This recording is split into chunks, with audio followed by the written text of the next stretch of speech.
Jack Morris floated in the darkness of his cell, the artificial gravity turned down to a nauseating half-strength. His wrists ached from the magnetic shackles that had held him during processing. 6 hours ago, he had been Lieutenant Jack Morris, of the Alliance Special Operations. Now he was prisoner 11-1836, newest resident of Vorash Station, the infamous prison asteroid that orbited a dead star in unclaimed space. The Vazrik guards had been rough but efficient. Their insectoid faces showed no emotion as they stripped him of his uniform, scanned him for hidden technology, and injected the neural inhibitor into the base of his skull. The pinch of the needle was nothing compared to the cold wave that followed, washing through his nervous system and settling into his bones. "Human," the processing officer had chittered through his translator. "You are the first of your kind in Vorash. Your government denies your mission. No one is coming for you." Jack had said nothing. His mission into disputed territory had been classified, deniable. He knew the risks when he accepted. What he hadn't expected was to be captured alive. The cell door hissed open. Light spilled across the metal floor, silhouetting a tall figure with the characteristic angular shoulders and narrow waist of the Vazrik military elite. "So this is the human who crossed into sovereign Vazrik space," said a deep voice, the translator, giving it an artificial smoothness. "You look smaller without your combat suit." Jack squinted against the light. "And you look like every other bug I've squashed." The Vazrik commander stepped into the cell. Unlike the common guards with their blue carapaces, this one wore a polished black exoskeleton with gold insignia etched into the hard plates. A complex device was embedded where the skull met the spine, glowing with faint blue light. "I am Warden Kraztul. For 300 years no one has escaped Vorash Station. For 300 years every prisoner sent here has died here." The warden's four-fingered hand gestured at the walls. "We are surrounded by vacuum. The nearest star system is 2 weeks at maximum drive. The neural inhibitor in your spine prevents violence against any Vazrik. Escape is impossible." Jack said nothing, measuring the distance between himself and the warden, calculating angles despite knowing the neural inhibitor would stop him before he moved. "Tomorrow, you join the mining crews," Kraztul continued. "Vorash contains valuable minerals needed by the Vazrik hierarchy. You will extract them until your body fails. Most species last 5 years. Perhaps humans will prove more durable." The warden turned to leave, then paused. "Your government claims you were conducting scientific research. We both know you were mapping our defense networks. The question is, did you transmit your findings before capture?" Jack smiled. "Why don't you ask your intelligence division?" "Oh, wait. I killed them all before they took me down." The warden's mandibles clicked in what might have been amusement. "Bravado. How typical of humans. You believe yourselves exceptional, yet here you are, just another prisoner who will die forgotten."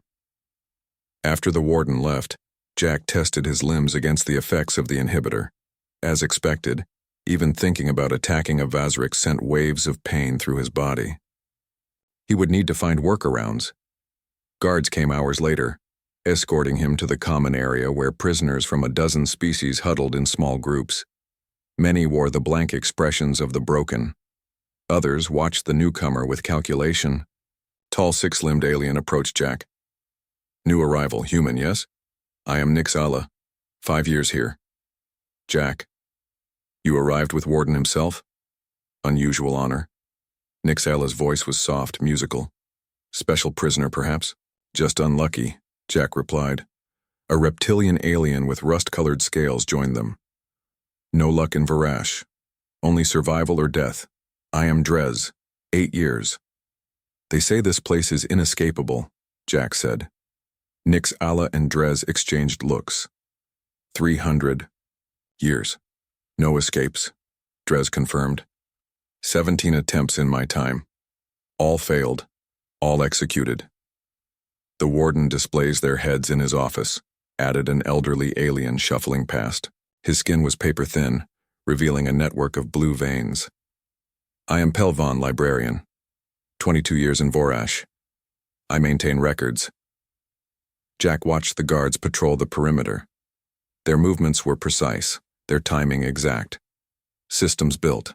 Unpredictability had vulnerabilities. The Alliance had taught him to find those cracks. "This prison can't be perfect," Jack said quietly. Pelvon leaned closer. "Nothing is perfect, human, but Varash is as close as anything made by mortal hands." Jack said nothing more, but his mind was already working, mapping, planning. The Vazrik thought they had built an inescapable prison. He would prove them wrong or die trying. He had nothing but time now. And for an Alliance special operator, time was often enough. 6 months passed in the endless rhythm of Vorash Station. Jack's muscles ached from the daily mining shifts, his hands calloused from gripping tools designed for alien appendages. The SHU prison asteroid's core was rich with rare minerals that the Vazrik hierarchy valued more than the lives spent extracting them. Jack worked methodically each day, watching and learning. He noted how the guards changed shifts at exactly the same time. He observed how the power grid briefly flickered during the transition from day cycle to night cycle. Most importantly, he noticed how the neural inhibitor in his spine produced a split-second delay before activating when he had thoughts of violence. "You adapt well for a human," Nixayla said as they chipped away at a vein of blue crystal. Her 6 limbs made her an efficient miner, and the guards often assigned her the most difficult sections. "Most new prisoners break by now." Jack kept his voice low. "Alliance training teaches you to survive anywhere." "Survival and escape are different," Drez said from nearby, his scaled tail providing extra balance in the low-gravity mining shaft. "Survival is possible. Escape is fantasy." Over the months, Jack had formed a careful friendship with Nixayla, Drez, and the old librarian Pelvon. They shared small comforts, extra food portions, better sleeping spots in the crowded cells, warnings about guards in bad moods. In return, Jack taught them human card games using crude cards made from meal container scraps. But Jack's real goal was information. Nixayla knew the station's electronic systems. Drez had mapped the ventilation shafts in his mind during his 8 years of imprisonment. And Pelvon, as the prison librarian, had access to station records that even some guards couldn't view.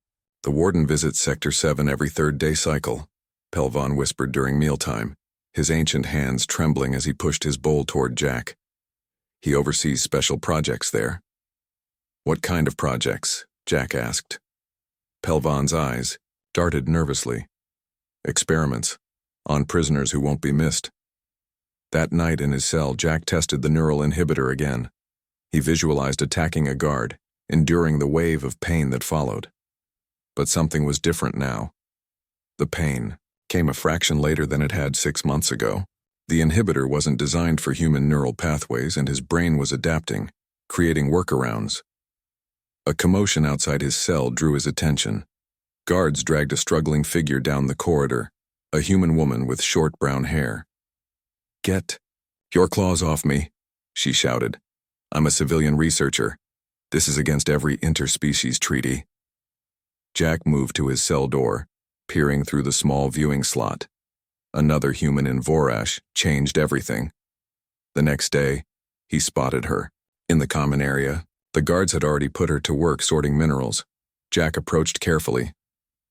"I'm Jack," he said quietly. "Human Alliance." The woman looked up, relief crossing her face at seeing another human. "Allison Grant, xenobiology researcher. I was studying Vazrik agriculture when they arrested me for technology theft. How long is your sentence?" Allison's laugh was bitter. "The warden said life, but from what I've seen here, that won't be very long." Jack glanced at the guards. "I'm working on something. A way out." "Don't," she warned. "The guard who processed me boasted about the last escape attempt. Said the warden kept the alien's head as a trophy."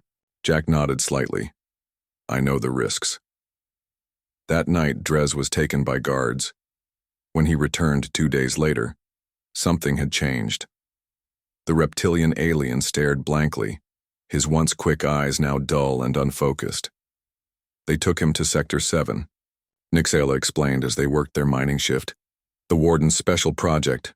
Jack watched Drez stumble through his tasks, bumping into other prisoners as if he couldn't see them properly. What did they do to him? Brain probes, Pelvan whispered, appearing beside them with a cart of sorted minerals. The Warden studies different species' neural responses, looks for weaknesses, strengths to adapt for Vazrik military use. Jack's hands tightened on his mining tool. Will Drez recover? Pelvan shook his head. None do. 3 days later, Jack saw guards escorting Allison toward Sector 7. She caught his eye for just a moment, her expression one of pure terror. Jack's plan couldn't wait any longer. The inhibitor in his spine sent pain signals as he imagined smashing a guard's head, but the delay was now noticeable. The prison wasn't as inescapable as everyone believed, and Jack Morris was about to prove it. Jack watched helplessly as the guards took Allison to Sector 7. For 3 days he heard nothing. The other prisoners avoided his gaze when he asked about her. Even Nixayla would only shake her head, all 6 limbs trembling slightly. On the 4th day, Allison returned to the common area. She moved slowly, her eyes downcast, a fresh scar visible at the base of her skull. Jack approached her carefully during mealtime. Allison, he whispered, are you okay? She looked up, recognition taking a moment to reach her eyes. Jack, they put something in my head. A tracker, I think. The Warden said I'm going to a research facility next month. What kind of research facility? Allison's hand shook as she pushed her food around. The kind where they don't need to keep you alive after they're done. They want to study how human brains work under stress. The Warden said our adaptability is unique. Jack felt cold anger rising within him. He expected the neural inhibitor to punish him for these thoughts, but the pain was now just a dull throb, easy to ignore. Something was definitely wrong with his inhibitor. Wrong for the Vazrik, but right for Jack. I won't let that happen, he said. Later that night, Jack met with Nixayla in the maintenance shaft they used for private conversations. The prison's surveillance had blind spots, and this narrow crawl space between sections was one of them. The human female will be transferred soon, Nixayla said. The Warden has special interest in her.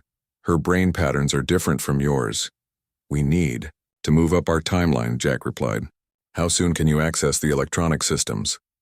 Nixayla clicked her mandibles nervously.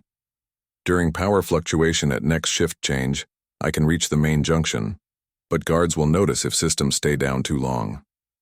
I only need 5 minutes, Jack said. Pelvan told me where the Warden keeps his backup codes. If I can get those, we can access the restricted dock. And the neural inhibitors? Nixayla asked. Even if you can fight through yours, the rest of us cannot. Jack pulled out a small device he had assembled from stolen parts over months. This will broadcast a signal that should disrupt the inhibitors temporarily. Not long, but enough. The next day, Jack found Pelvan in the library, sorting through the Warden's personal records. The old alien looked even more frail than usual. The Warden visits Sector 7 tomorrow, Pelvan whispered. He will stay for 3 hours, as always. But there is something else you should know. He glanced around before continuing. His neural interface, the device in his skull, it controls all emergency systems. If main controls fail, he can operate everything manually. Jack nodded slowly. Including the docking bay and ships? Yes. The interface is linked directly to his brain, a safeguard in case of prisoner uprising. That evening, as Jack returned to his cell, a guard shoved him against the wall. The Warden wants to see you, human. In the Warden's office, Krazatul stood with his back to the door, looking at a display of preserved alien heads in transparent containers. Beautiful collection, isn't it? The Warden said without turning. Each one thought they could beat Vorash. Each one was wrong. Jack remained silent, noting the office layout, the security panel near the desk, the personal transport tube that led to the Warden's private quarters. Krazatul turned, his black carapace gleaming under the lights. You've been spending time with the female human. Quite unusual for prisoners to form attachments when survival is already difficult. We're the only humans here, Jack replied flatly. It's natural to stick together. The warden moved closer, studying Jack's face. Your neural inhibitor readings are unusual. The pain response is registering, but your behavior suggests you're adapting. He clicked his mandibles. Fascinating. Perhaps I should study you more closely before sending you to the mines tomorrow. I'm nothing special, Jack said, struggling to keep his expression neutral. We'll see. The warden pressed a button on his desk. Guards, take prisoner 11836 to isolation. I want continuous monitoring of his neural patterns. As the guards seized Jack's arms, he knew their timeline had just collapsed. Whatever they were going to do, it had to happen now, before the warden discovered how completely Jack's inhibitor had failed. The escape would begin tonight, ready or not. The isolation cell was smaller than Jack's regular cell, with bright lights that never dimmed. 2 guards stood outside, watching through a small window. Jack sat motionless on the floor, eyes closed, appearing defeated while his mind raced through calculations and contingencies. The neural monitor attached to his neck beeped steadily. Jack knew it was reporting his brain activity directly to the warden. He needed to act before they discovered how completely he had overcome the inhibitor. 3 hours passed. The station's night cycle began, marked by the brief flicker of lights that accompanied the power shift. Jack counted silently. 1, 2, 3. The lights dimmed momentarily. In that exact moment, somewhere in the station, Nix Allah would be accessing the junction box they had identified months ago. Jack tensed, waiting. The door to his cell slid open suddenly. A guard stumbled in, collapsing to the floor with a soft groan. Behind him stood Pelvan, holding a stolen shock baton. Hurry, the old alien whispered. Nix Allah has triggered emergency protocols in 3 sectors. Guards are spread thin. Jack ripped the neural monitor from his neck and followed Pelvan into the corridor. The second guard lay unconscious nearby. How did you knock them out? Jack asked. The neural inhibitor should have stopped you. Pelvan smiled weakly. I didn't attack them. I simply left cleaning fluid where they would slip. The shock baton was already on the floor when I picked it up. They moved quickly through the maintenance corridors. Jack had memorized the route during months of careful exploration. At Junction 7, they met Nix Allah, who was working frantically at an open panel of wires and circuits. I've looped the security feed in sectors 3 through 5, she said without looking up. But the system keeps trying to reset. I can only hold it another 4 minutes. Where's Allison? Jack asked. Female human is being prepared for transfer. Medical bay level 2. Jack handed Pelvan the small device he had built. Get to the docking bay. This will disrupt the inhibitors of any prisoner within 10 meters. Gather as many as want to escape. You're not coming with us? Pelvan asked. I need to get Allison, and we need the warden's neural interface codes to operate the ship. Meet at docking bay 4 in 20 minutes. Jack moved through the dimly lit corridors, avoiding the main hallways where guards would be responding to the false alarms. He had spent months memorizing the guard patrol patterns and security camera positions. Now that knowledge kept him alive as he worked his way toward level 2. The medical bay doors were locked, but the emergency override code Nix Allah had discovered worked perfectly. Inside, Jack found Allison strapped to an examination table, medical equipment surrounding her.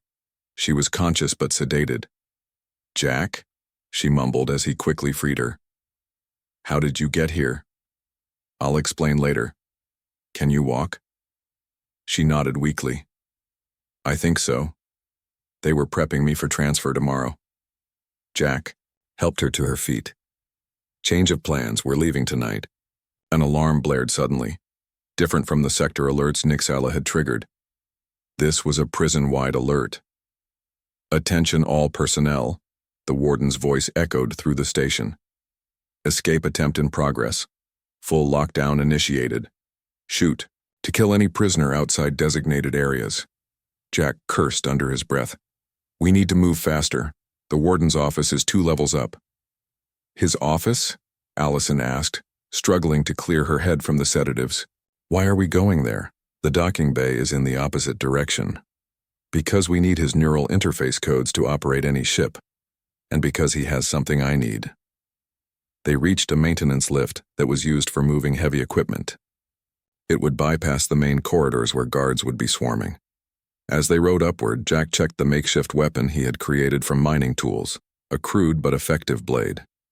"Jack," Allison said quietly, "what exactly is your plan for getting the codes from the Warden?" Jack's expression hardened. "The only way that will work. Directly from the source." The lift doors opened, revealing the corridor leading to the Warden's office. 2 guards stood at the door, weapons ready.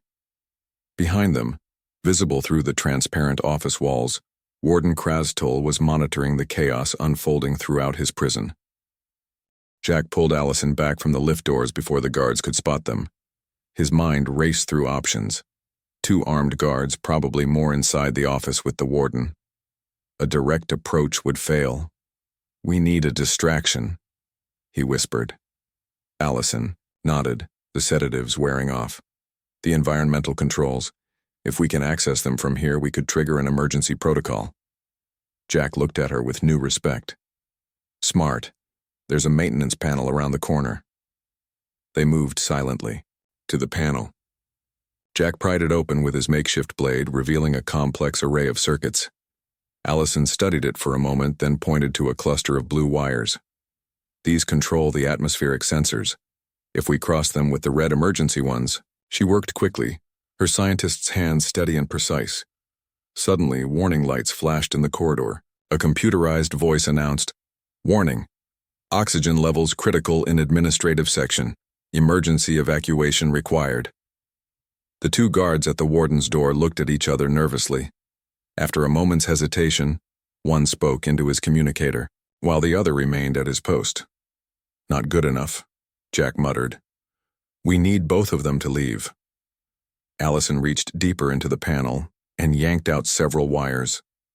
Sparks flew as fire suppression systems activated, spraying chemical foam throughout the corridor.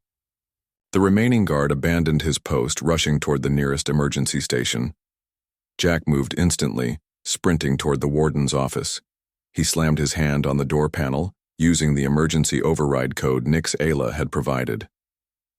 The door slid open, revealing Warden Krastol standing at his command console.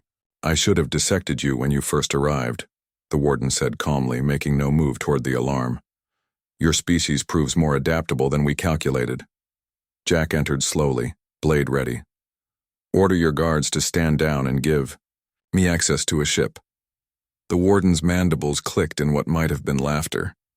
300 years without an escape, human. You will not be the first." "I'm not asking again," Jack said. "You misunderstand your position." The Warden touched the neural interface at the base of his skull. "Even if you could harm me, which your inhibitor prevents, this station responds to my thoughts. One mental command and the oxygen in this entire section vents to space." Jack moved closer, each step careful and measured. "My inhibitor stopped. Working months ago. Turns out human brains adapt, create new pathways."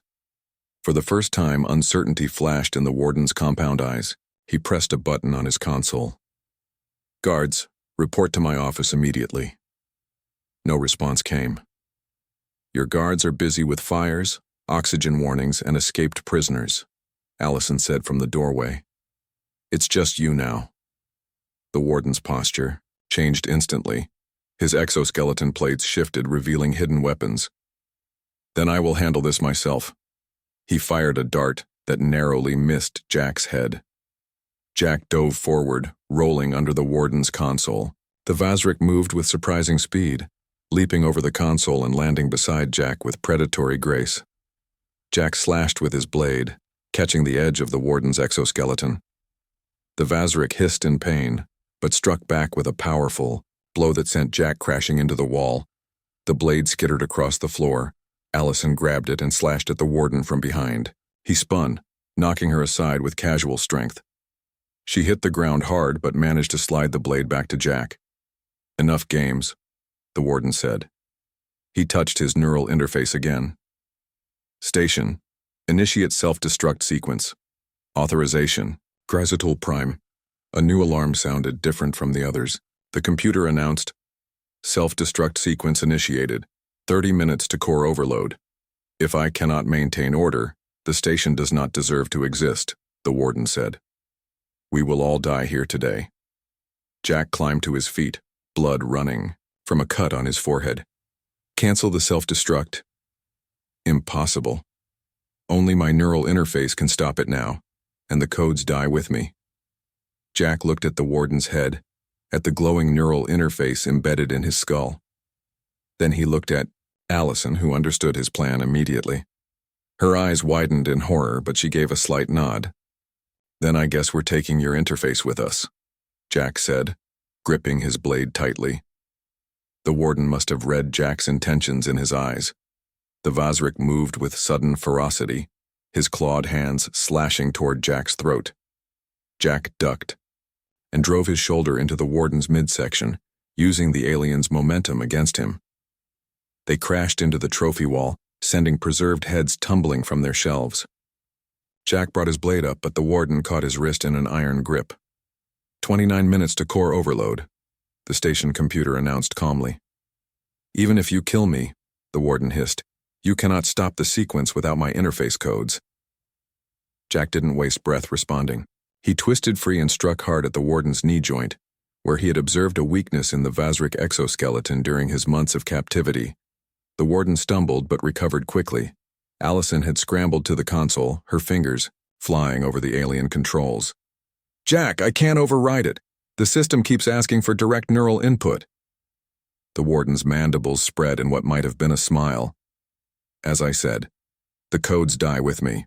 He pressed something on his wrist and blast doors began closing throughout the station. And now so do your escape routes. Jack lunged forward, driving his blade deep into the space between the warden's chest plates. The Vazrik shrieked, a high-pitched sound that made Jack's ears ring. The warden's claws raked across Jack's face, drawing blood, but Jack held firm, twisting the blade. 28 minutes to core overload, the computer announced. The warden slumped slightly, green fluid leaking from his wound, but his eyes remained defiant. You have lost, human. Even with this wound, I will live long enough to ensure your death. Jack pulled back, breathing hard. Allison, check the corridor. Make sure it's clear. She hesitated, then nodded and stepped into the hallway. Once she was gone, Jack looked directly into the warden's compound eyes. You're right about one thing. I need your neural interface, but I don't need you alive for it to work. Understanding dawned in the warden's eyes. He tried to rise, but Jack was faster. With one brutal strike, he severed the connections between the warden's head and body. When Allison returned, she found Jack wrapping the warden's head in cloth, the neural interface still glowing at the base of the skull. Jack, she whispered, horror in her voice. We had no choice, he said flatly. We need this to stop the self-destruct and fly the ship. He secured the gruesome package to his belt. Let's go. They moved through the corridors quickly, following the path Jack had memorized to the docking bay. The station was in chaos. Alarms blared, guards ran in all directions, and prisoners who had broken free fought or fled through the confusion. 25 minutes to core overload, the computer reminded them. At Junction 12, they found Pelvon waiting with Nixala and a group of about 20 prisoners from various species. You returned, Nixala said, surprise evident in her voice. We thought you might take a ship and leave alone. That wasn't the plan, Jack replied. Pelvon's ancient eyes fixed on the bundle at Jack's waist. You took his head, he said quietly. 300 years, and no one ever thought of such a solution. Sometimes the simplest answer is the most extreme, Jack said. Now we need to move. The station's set to explode in 25 minutes. Their group moved toward the docking bay, facing little resistance. Most guards were busy containing riots in the residential sectors or trying to fix the various system failures Nixala had triggered. The docking bay doors were sealed with the emergency lockdown, but Jack removed the warden's head from its wrapping and pressed the neural interface against the control panel. The alien technology recognized the signature, and the massive doors slid open. Inside sat 3 Vazrik patrol ships, sleek and deadly. Can you fly one of these? Allison asked. No, Jack said, but the Warden can. He carried the head to the nearest ship and placed it against the entry panel. The ship hummed to life, ramp extending in welcome. We don't all fit in one ship, Dres pointed out, having joined them at some point during the escape. Jack nodded. Take all three.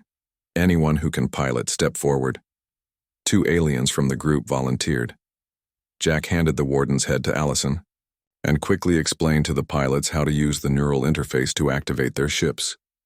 20 minutes to core overload, the station reminded them.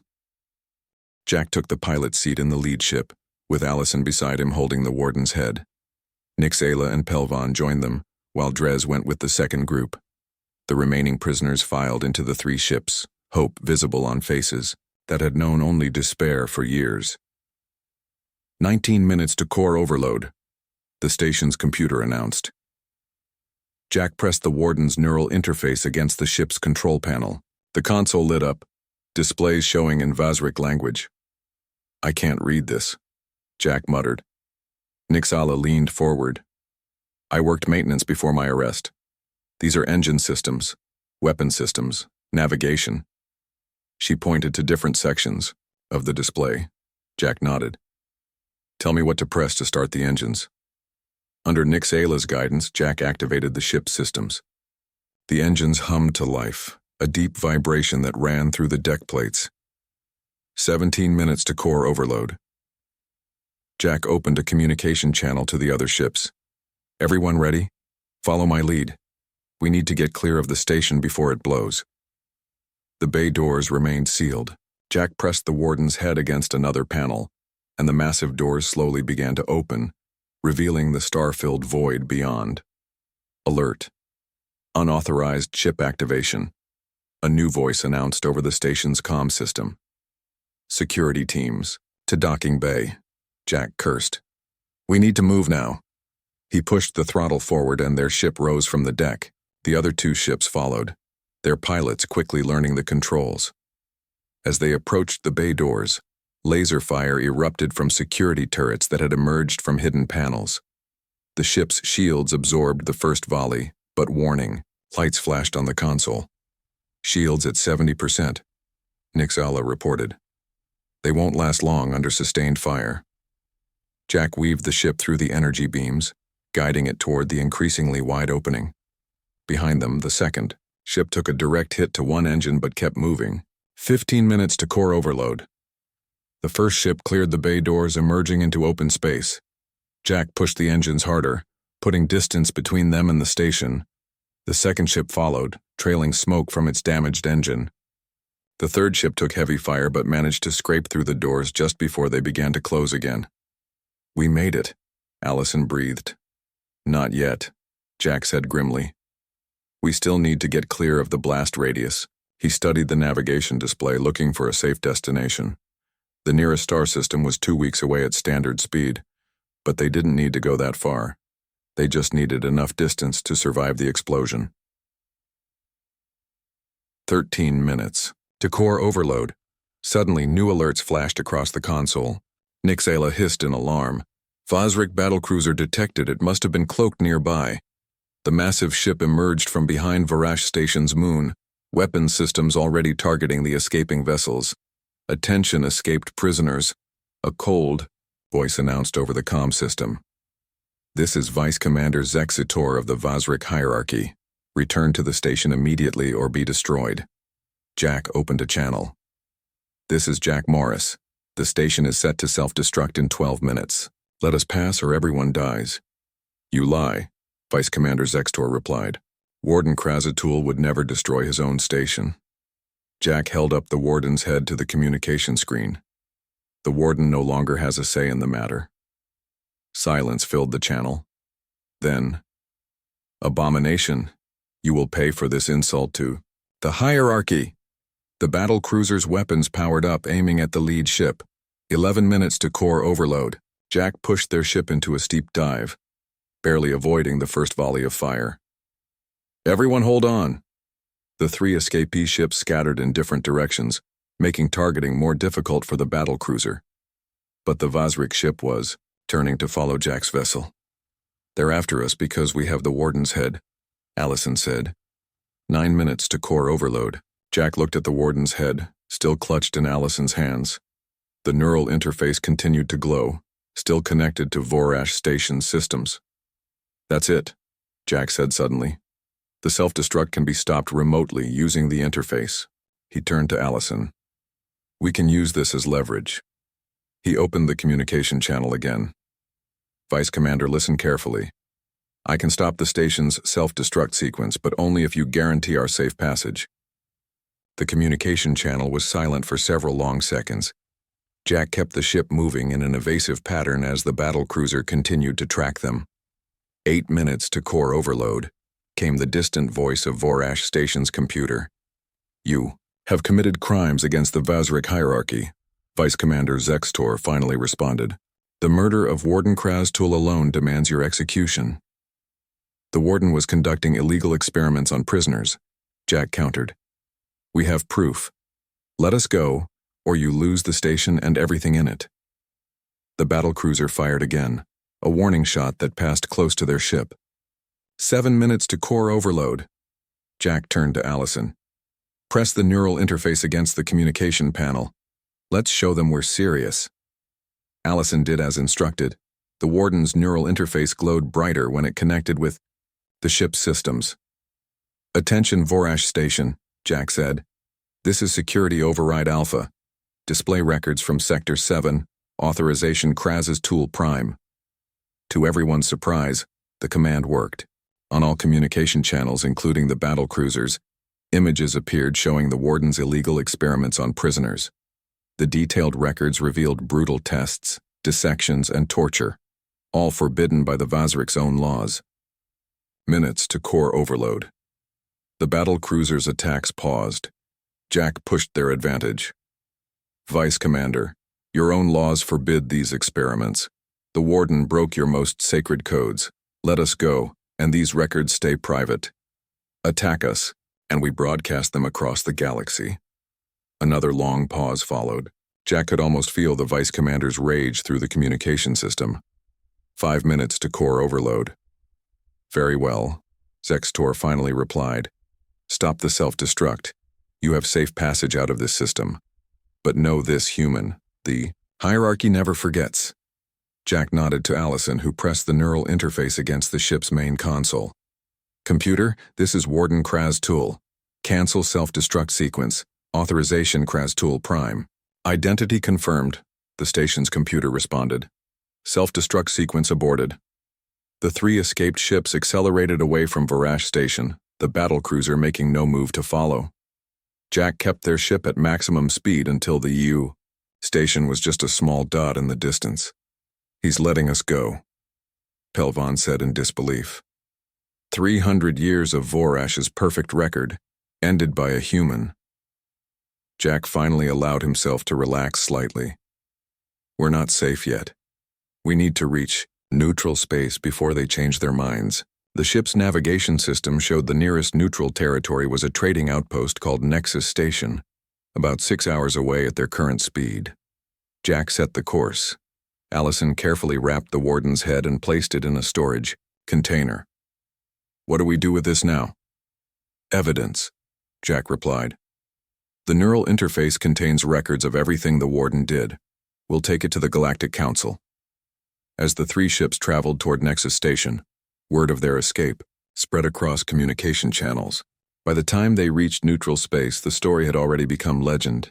The inescapable prison had been escaped, and a human had done it by taking the Warden's head. At Nexus Station, reporters and officials waited to greet them. Jack stepped off the ship carrying the container with the Warden's head, Allison at his side. Cameras and recording devices captured the moment as Jack held up the container. This is the head of Warden Kraztul of Vorash Station, he announced. Inside his neural interface is proof of crimes against countless sentient beings. I deliver it to the Galactic Council as evidence. The images spread across the galaxy within hours. The supposedly invincible Vazrik hierarchy faced unprecedented scrutiny and demands for investigation. Prison systems throughout controlled space began immediate reforms, fearing similar fates for their administrators. 3 weeks later, Jack and Allison stood before the Galactic Council as the Warden's crimes were laid bare. The Council granted asylum to all escaped prisoners and opened formal investigations into prison conditions across the galaxy. As they left the Council chambers, a Vazrik diplomat approached them. "You have shaken the galaxy, human," he said quietly. "Some say for the better. Others will never forgive you." Jack nodded. "Sometimes the most impossible prisons aren't the ones with walls and guards. They're the ones built from fear and the belief that nothing can change." The Vazrik considered this. An interesting perspective. Perhaps this is why humans are so dangerous. "Not dangerous," Jack corrected.